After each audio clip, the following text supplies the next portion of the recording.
بسم اللہ الرحمن الرحیم۔ السلام علیکم ناظرین، میں ہوں فراست سلیم، آپ دیکھ رہے ہیں میرا یوٹیوب چینل۔ ناظرین، کل چیف جسٹس آف پاکستان قاضی فائز عیسیٰ نے پریکٹس اینڈ پروسیجر کمیٹی کا اجلاس آج صبح 9 بجے کے لیے طلب کیا تھا، لیکن وہ اجلاس تقریباً کوئی 10:15 بجے تک نہیں ہو سکا۔ اس کے بعد پھر 10:30 کے قریب، اب اس ٹائم میں ویڈیو بنا رہا ہوں، 11:15 بجے کا ٹائم ہے،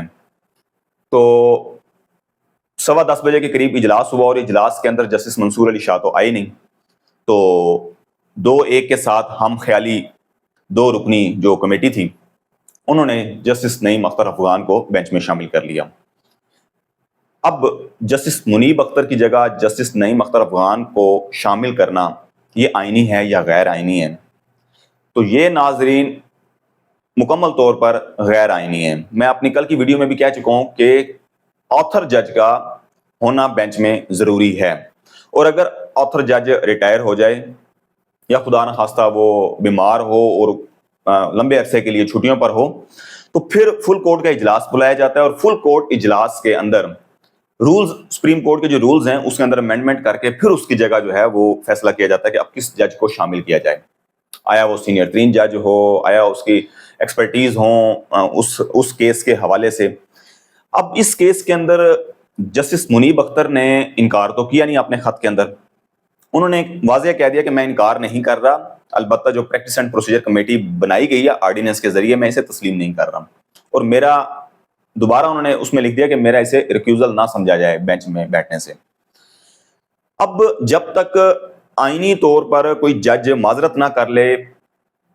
کوئی بھی بینچ تشکیل نہیں دیا جا سکتا، نیا بینچ تشکیل نہیں دیا جا سکتا، کیونکہ بینچ ٹوٹا ہی نہیں ہے۔ اب کل قاضی فائز عیسیٰ صاحب نے 2 غیر آئینی کام کیے۔ ایک غیر آئینی کام یہ کیا کہ کمیٹی روم سے ججز اکٹھے ہو کے کمرہ عدالت میں آتے ہیں، لیکن کل ایسا نہیں ہوا۔ وہ سینئر صحافی مطیع اللہ جان نے جیسے کہا کہ پریس کانفرنس تھی کل کی، کیونکہ ایک کرسی خالی پڑی تھی تو 4 ججز نے اپنی پریس کانفرنس کر دی، تو یہ جو سماعت کل ہوئی تھی وہ غیر آئینی تھی۔ دوسرا، رات گئے جب جوڈیشل آرڈر آیا، حکم نامہ آیا، قاضی فائز عیسیٰ نے 4 رکنی بینچ نے جو پریس کانفرنس کی تھی، اس کا جو حکم نامہ آیا اس کے اندر 5ویں جج جسٹس منیب اختر کو شامل کیا گیا، ان کا نام اس حکم نامے میں شامل کیا گیا، لیکن اس حکم نامے میں جسٹس منیب اختر کے سائن نہیں تھے۔ اور جب وہ حکم نامہ جسٹس منیب اختر کو ملا تو انہوں نے ایک اور خط لکھ دیا، انہوں نے کہا جی کہ آپ کیسے اس کی سماعت کر سکتے ہیں کہ جب ایک جج بینچ میں شامل ہی نہیں ہے؟ تو یہ آپ نے مکمل طور پر غیر آئینی کیا۔ جسٹس منیب اختر نے ایک دفعہ پھر باور کروا دیا قاضی فائز عیسیٰ کو۔ دوسرا، انہوں نے لکھ دیا کہ میں پریزنٹ ہی نہیں تھا تو میرا آپ نے نام کیسے شامل کر لیا؟ تو ناظرین، ایک کے بعد دوسرا غیر آئینی کام، اور تیسرا غیر آئینی کام اب انہوں نے کر دیا، بغیر اس پہ فل کورٹ اجلاس بلائے انہوں نے جسٹس نعیم اختر افغان کو آتھر جج کی جگہ بٹھا لیا۔ ناظرین، قاضی فائز عیسیٰ کو اتنی جلدی کیوں؟ تو وہ اب صاف پتہ چل رہا ہے کہ وہ کن کو اپنا کندھا فراہم کر رہے ہیں اور کن کے لیے جو ہے یہ سارا معاملہ سیٹ کر رہے ہیں، کیونکہ دن رہ گئے ہیں بہت تھوڑے اس حکومت کے پاس۔ دن حکومت کے پاس رہ گئے ہیں 24، آج ہے 1 ہے، تو 24 دن جو ہے نا حکومت کے پاس رہ گئے ہیں۔ 24 دن کے اندر اس میں سے آپ پہلا ہفتہ جو ہے نا وہ امپورٹنٹ ہے حکومت کے لیے، کیونکہ 25 تاریخ کو جو ہے چیف جسٹس قاضی فائز عیسیٰ کی ریٹائرمنٹ کا دن ہے۔ 26 اکتوبر کو جسٹس منصور علی شاہ نے چیف جسٹس آف پاکستان بننا ہے۔ اب اس سے پہلے قاضی فائز عیسیٰ نے یا تو اپنی ایکسٹینشن لینی ہے حکومت سے، تاکہ جو ملک کا بیڑا غرق اب تک ہو چکا ہے وہ اس میں مزید جو ہے نا وہ اپنا ریکارڈ بنا سکیں، اور تاریخ میں ایک جو ہے وہ اپنے جس طریقے سے بلوچستان جو ان کی تھی ایسوسیشن،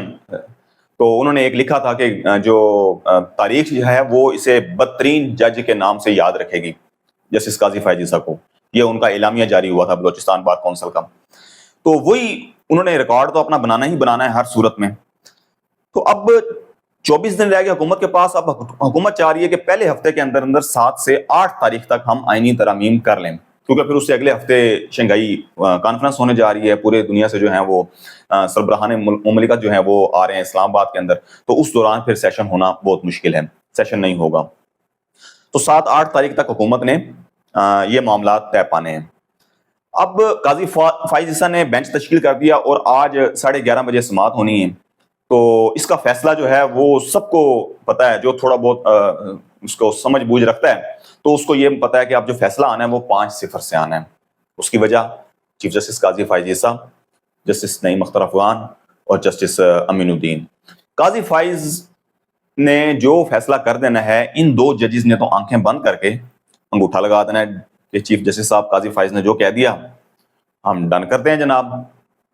دو ججز جو ہیں جس میں سے جسٹس جمال خان مندوخیل اور جسٹس مظہر میاں عالم خیل، اب یہ دو ججز کیونکہ پچھلے نظر ثانی اس میں کیس میں تھے تو اب نظر ثانی کے اندر بیٹھے ہوئے ہیں، تو انہوں نے اس وقت بھی اختلافی نوٹ لکھا تھا کہ ووٹ کاؤنٹ ہوگا خرید و فروخت کا،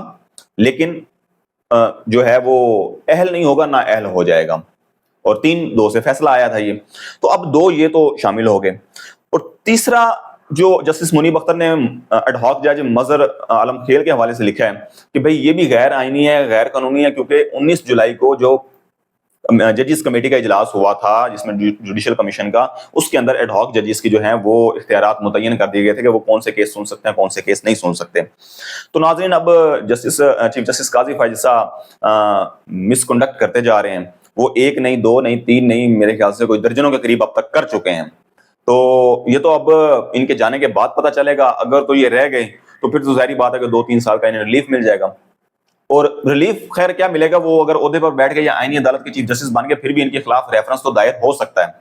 کیونکہ ان کی جو حرکتیں جو انہوں نے اب تک کر دی ہیں، اور انہی جسٹس منیب اختر کے خطوط کو جواز بنایا جائے گا۔ انہوں نے یہ کہہ دیا کہ ریکارڈ کا حصہ بنایا جائے، لیکن ریکارڈ کا حصہ بھی نہیں بنایا جا رہا، تو یہ مستقبل کے اندر یہ مسئلہ آنا ہی آنا ہے۔ بھٹو کیس جو ہے وہ 50 سال کے بعد اس کا فیصلہ ہوا کہ جوڈیشری سے غلط ہو گیا، تو اس میں میرے خیال سے 50 سال تو خیر نہیں لگیں گے، بہت جلد ہی ایسا اس کا جو ہے نا وہ سامنے آئے گا، اور یہ کیس دوبارہ جائے گا اور لکھا فیصلہ ہوگا کہ قاضی فائز عیسیٰ نے یہ غلط اقدام، غیر آئینی اقدام کیے تھے، ابھی نہیں لیکن آنے والے وقتوں میں یہ ہو سکتا ہے۔ دوسرا ناظرین، عمران خان نے کل میاں والی میں احتجاج کی کال دی تھی، تو پنجاب حکومت نے 7 روز کے لیے دفعہ 144 نافذ کر دی ہے۔ اتنا خوف، اتنا ڈر، وہ کیوں؟ صرف اور صرف کہ عوام سڑکوں پہ نکل رہی ہے، ہمارے ساتھ تو 10 بندے نہیں نکل سکتے، تو اب پھر وہی پنجاب حکومت جو ہے وہ اپنی مشینری لگائے گی، رینجرز کو بھیجے گی، بلکہ رینجرز بھی تعینات کر دی گئی میاں والی کے اندر، ان کو نوٹیفیکیشن جاری ہو گیا کہ آپ نے رینجرز تعینات کرنی ہے، اتنا ڈر خوف ہے۔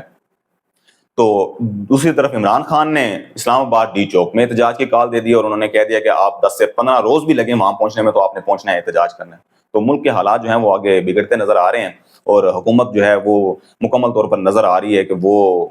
تشدد کا راستہ اختیار کرے گی، اور دوسری طرف جو ہے اب عمران خان جو پرامن احتجاج کی کال اور پرامن جلسوں کی